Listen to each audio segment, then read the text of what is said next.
Dogs and fireworks. If you're looking for some tips to help your dog cope with fireworks, then stay tuned. Also, I have a fireworks story about something that happened to one of my dogs that I would like you to avoid with your dog.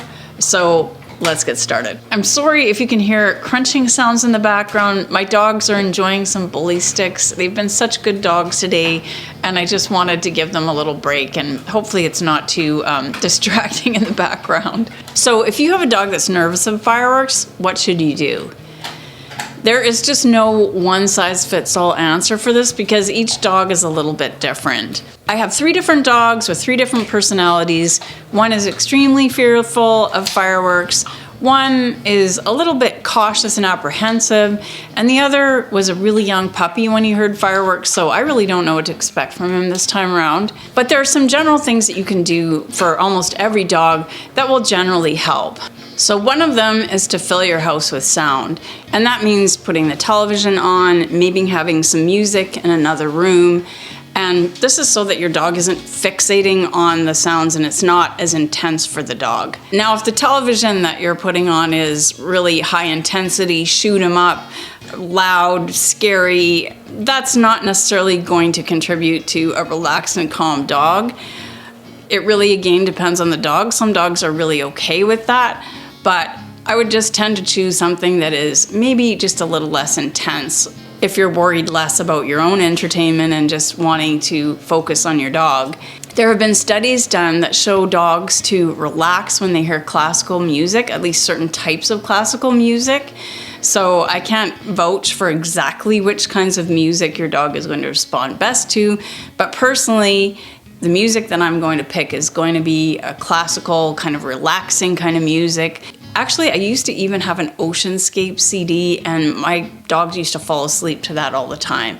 But again, the idea isn't necessarily to have all calm sounds, because if the fireworks are going, your dog's gonna hear that, and you want it to kind of blend into whatever sounds are going on. So having a movie or something with some action going on that's not too violent and too aggressive, it could actually be a good thing. But the idea is to fill the house with sound so that the outdoor sounds are not going to be as intense, and there's already a few sounds going on that your dog isn't stressed out by. I would also suggest that you don't use heavy metal style music as your background music, since studies have also shown that dogs tend to not enjoy that as much. Now, if you have curtains that will help to block out the outdoor sounds, then by all means close them. Some people have good thick curtains that can kind of help to contribute to less sound coming indoors. Something you can do in preparation is to load yourself up with chews that your dog enjoys. So things like bully sticks, Himalayan yak chews are one that some dogs really like, and they're very long lasting. Things like the Westphalia topple that you can fill with dog food and freeze it, or you can use a Kong. Whatever chews your dog loves, make sure that you have an adequate supply if there's a night that you think there's going to be fireworks. In preparation for fireworks, you can give your dog whatever calming supplements are most helpful for your dog. So in my case, I use Lactium, especially for Keegan, and you can buy it from the vet. It's called Zilkine, or you can also buy it in human form. I believe it's called anti-stress capsules from Swanson's. There are different amounts in the human capsules, so you have to definitely check that out. Also, I use a product called Calm Canine, which has been especially helpful for my oldest anxious dog, Keegan. Another tip that I've found really helpful is, along with the music, along with your television, is to add some white noise. So I have this really noisy dehydrator, and if I'm going to dehydrate apples, well, New Year's Eve, Halloween, 4th of July, or in my case, because I'm in Canada, the 1st of July, are the perfect time to be doing that dehydrating, because it's got this loud fan and it just adds to general noise. But it's also a great night to do your washing or your drying or your dishwashing if you're not doing the washing and drying at the same time and using up all your water. If you can create a bit of that white noise in the background, again, it just helps to distract from what's going on outside. So, You've got your music going, you got your television on, and your dehydrator is making its fan noise, and all of a sudden, kaboom, and your dog freaks out. So now what do? Okay, I'm just gonna give some examples. In Keegan's case, he will run to the bathtub, and sometimes there's just no avoiding it. I can't control all the outdoor noise. What Keegan will do is he will head to the bathtub quite often, and he'll just sit in the bathtub. What I've learned with Keegan is the best thing for him is just to let him be. Now again, you have to look at your individual dog. If I go to Keegan and I give him food, he will not take food. If I go to Keegan and I give him attention, he will start to shake. If I really do anything for him, I'm just actually calling attention to the fact that he's worried. So that's with Keegan. It's not the same with every other dog. And so in fact, it's quite different with my dog Skeen.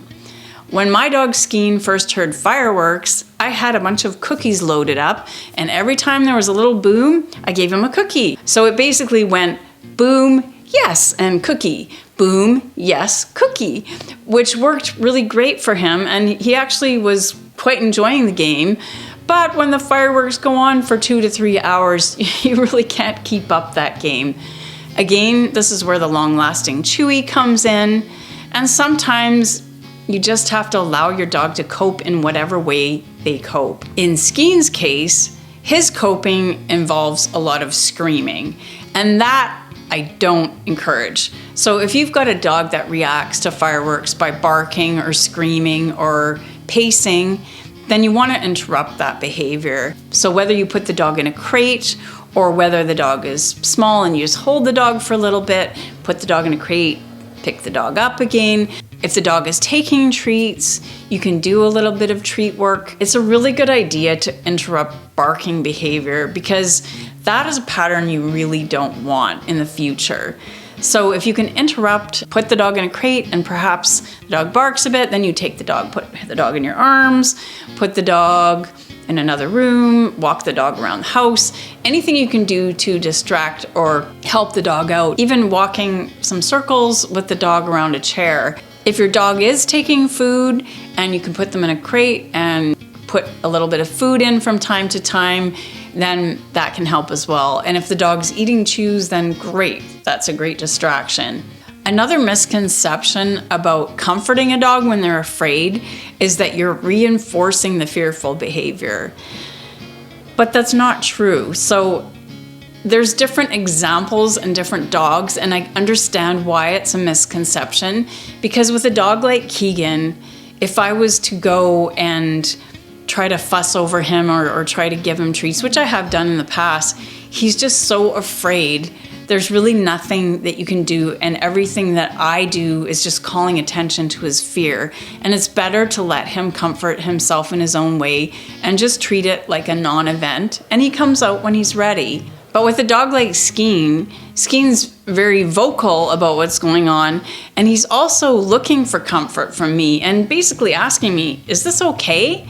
And so it's all right to tell him that it is okay. So with Skeen, I will give him food, and I will play some food games with him. I will actually do counter conditioning with the booms if I can time it well enough that there's a boom and a cookie. And for Skeen, that's okay. But again, if it goes on 2 to 3 hours, I obviously can't keep feeding him every time there's a boom. And so there's a point where it's just keep him comfortable, put him in a crate. I have sometimes put him on a leash and just kept him close by. If your dog is small enough and you can just hold them, that's fine too. Just keep them comfortable as you possibly can. So it really is okay to comfort your dog, and you're not going to encourage the dog to be more fearful by comforting them. The one thing that can be really difficult when there's a night where there's unpredictable fireworks is when you need to get your dog out to potty. And something happened to me last Halloween that was really terrifying.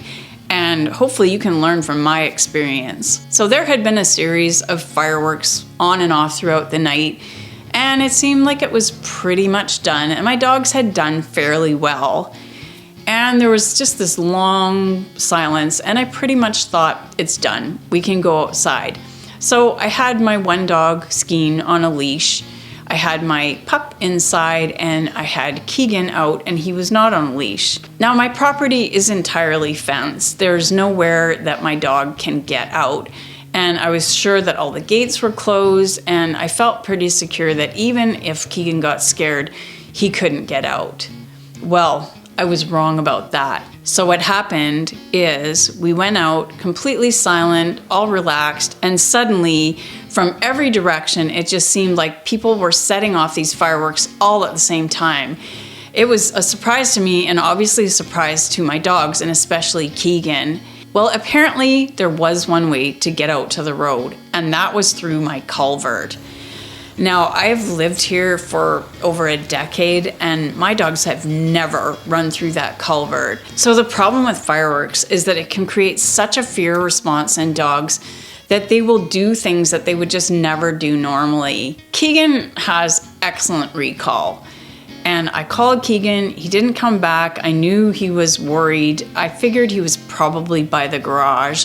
So I put Skeen inside and I went out, and no Keegan. I'm so thankful for having worked so hard on recall with Keegan, because as I was calling him, I did hear this little jangling sound, and it was from the road. And I could not believe it, but he was completely wet and had run through my creek, through the culvert, and right through the culvert, which is probably 25 feet long, and to the other side of the culvert, and had ended up on the road. Just absolutely terrifying to me. But good Keegan came when he was called, and I got him through the gate, and thank God he was okay. So my suggestion is, if you have multiple dogs, take them out one at a time. Make sure they're on leash. The problem is you can never predict when the fireworks are going to happen.